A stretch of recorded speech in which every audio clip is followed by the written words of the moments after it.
Pag-usapan natin ito, hindi mo kailangan ma-pressure sa pagiging content creator.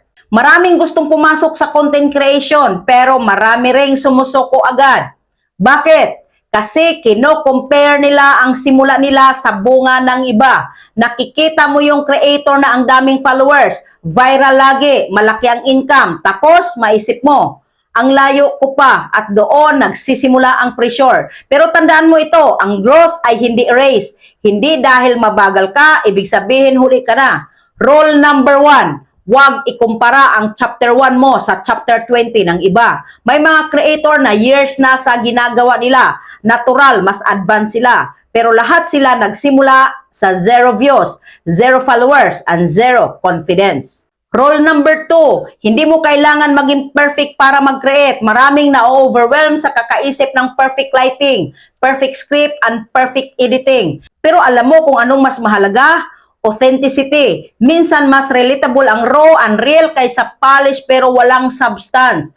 Rule number 3, focus on progress, not pressure. Kung dati wala kang isang content, ngayon nakakapost ka na araw-araw, that's progress. Kung dati walang nanonood, ngayon may 5 nakikinig, that's progress. Celebrate small wins.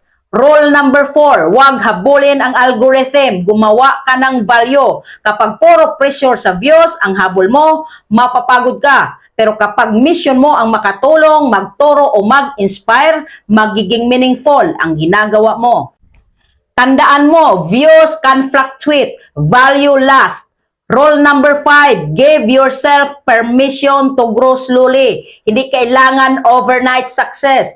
Minsan, ang mabagal na growth ang mas matibay. Ang punong mabilis tumubo, minsan mababaw ang ugat. Pero ang dahan-dahang lumalago, yun ang matatag. At ito pa, hindi mo kailangan mag-post araw-araw para patunayan na seryoso ka. Consistency does not always mean quantity. Sometimes it means showing up with intention. Kung pagod ka, rest. Kung wala kang ideas, recharge. Kung mababa ang views mo, learn and adjust. Pero huwag kang ma-pressure na makipagsabayan sa pace ng iba. Dahil ang tunay na creator, hindi sinusukat sa bilis ng growth, kundi sa tibay ng commitment. Remember this, you are not behind, you are building. Ang content creation ay hindi lang tungkol sa followers. Ito ay tungkol sa voice mo, purpose mo at impact mo. Kaya kung nagsisimula ka pa lang, huwag ma-pressure, magpatuloy ka lang. Because one day, yung pinagdadaanan mong slow season, magiging success story mo rin. Are you learning? And see you in the comment section.